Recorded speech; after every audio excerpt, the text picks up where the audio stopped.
dalam situasi keterbatasan, kita akan semakin dekat dengan Tuhan.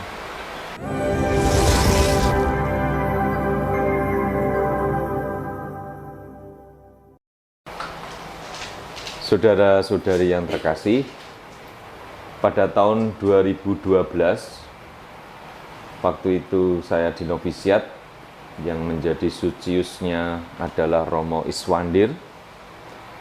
Pada tahun itu, kami para novis, Pater Novis mengadakan pendakian ke Gunung Lawu.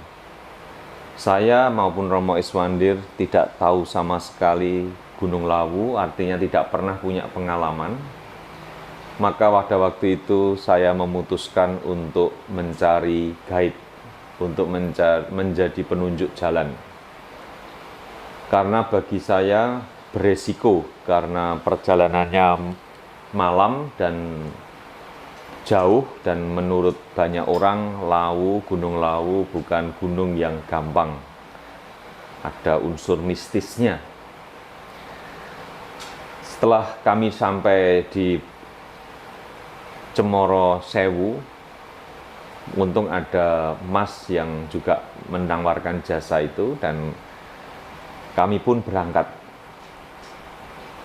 Pada awalnya kami bersama-sama bersembilan. Di tengah jalan kami pisah menjadi 2 kelompok. Tetapi satu hal yang membuat saya tenang, karena ada orang yang menuntun, yang tahu medan.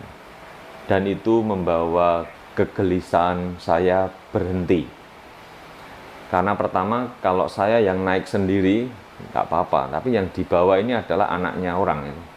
Nanti kalau ada apa-apa, saya yang dituntut di pengadilan kalau ada kecelakaan. Maka sekarang lebih tenang ketika ada yang menuntun. Pengalaman itu sungguh-sungguh bagi saya konkret. Apa artinya kalau Yesus itu sebagai jalan, kebenaran, dan hidup? Dia bukan hanya memberikan apa yang aku butuhkan, tetapi memberikan dirinya. Melebihi tadi contohnya seorang guide yang akan mengantar pada puncak Gunung Lawu. Saudara sekalian yang terkasih, kita pun masing-masing dari kita pernah mengalami apa itu gelisah. Gelisah itu suatu perasaan, suatu pergulatan yang dimana belum terjadi sebetulnya. Tetapi kita ini sudah dikuasai ketakutan, sudah dikuasai rasa tidak tenang. Maka pengalaman ini sungguh nyata menjadi pintu bagi kita, bisa menjadi kehilangan harapan, tapi juga bisa menjadi kita lebih dekat dengan Tuhan. Bacaan yang kita dengarkan mengundang kita, bagaimana aku ketika mengalami kegelisahan, mengalami kegalauan, justru menjadi saat aku untuk bertumbuh, aku berserah, aku semakin dekat dengan Tuhan. Sikap yang sering muncul adalah sikap yang seperti Thomas yang tadi kita dengarkan. Ketika Yesus mengatakan, ini kata-kata Yesus, ini kata-kata yang paling mesra yang pernah kita dengar ya. Melebihi kemesraan kata-kata indah seorang yang lagi pacaran ya. Karena apa? Kemana aku pergi, kamu tahu jalannya. Kemana aku berada, kamu juga berada. Oh, itu Yesus betapa intim sekali dengan kita. Kalau kita renung-renungkan kata-kata Yesus sungguh-sungguh lovely dengan kita.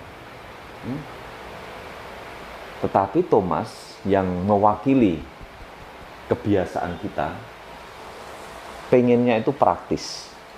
Pengennya itu cepat-cepat.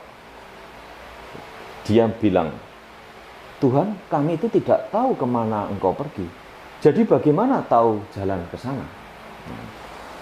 Kalau Yesus ada zaman sekarang mungkin mengatakan gini, coba buka Google Map, tahu kan? Ya. Thomas itu pikirannya praktis, cepat, mudah, ya, Seperti kita kalau mencari jalan, ya pokoknya lihat di Google Map, kemana pergi, pasti akan sampai. Yesus menghendaki Thomas membuka hatinya. Karena Yesus bukan hanya memberikan apa yang ia butuhkan, tetapi memberikan dirinya sebagai jalan, sebagai kebenaran, sebagai hidup. Mari kita melihat diri kita masing-masing. Bagaimana aku menyikapi kegelisahanku selama ini? Bagaimana aku, apakah kegelisahan itu membawa pada keputusasaan atau justru semakin dekat dengan Tuhan? Bagaimana sikapku, apakah juga sama dengan Thomas yang cari cepatnya, praktisnya, ataukah aku mau mengalami situasi yang berat, situasi yang kadang-kadang rasanya tidak mungkin, tetapi lambat laun kita semakin tahu bahwa Yesus adalah jalan, kebenaran, dan hidup.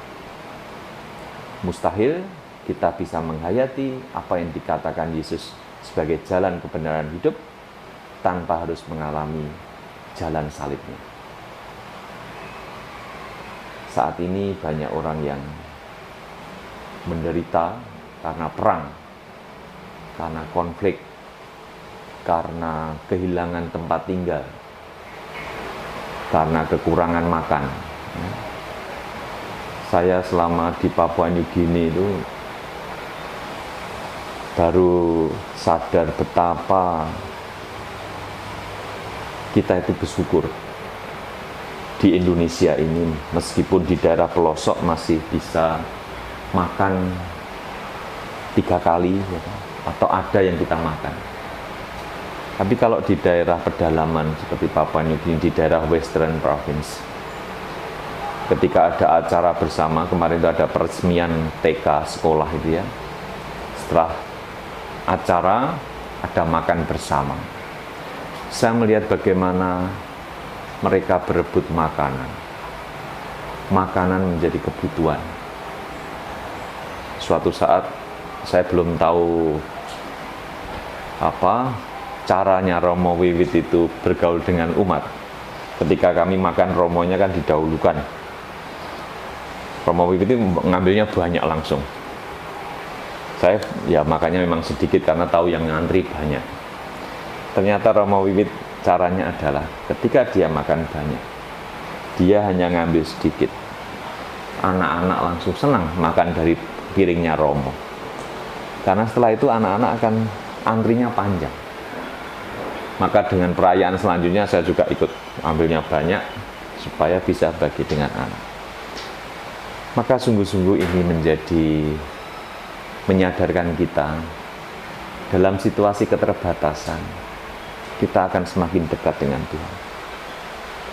Perjuangan para imam CM yang ada di Papua New Guinea dan daerah misi yang lain sungguh-sungguh menjadikan mata saya juga terbuka betapa melayani umat di daerah pedalaman bukan hanya soal khotbah, bukan hanya soal pengajaran iman, tetapi bagaimana mereka juga memikirkan kebutuhan-kebutuhan jasmani.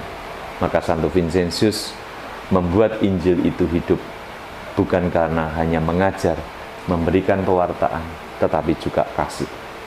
Misi dan kasih menjadi bersama-sama. Mari kita semua disemangati semangat Yesus sendiri, diresapi semangat Santo Vincentius, kita melakukan pertobatan kecil-kecil tapi setiap hari. Semakin diingatkan Tuhan sungguh mengasihi kita, Tuhan sungguh memberikan dirinya jalan, kebenaran, dan hidup. Tuhan memberkati. Aku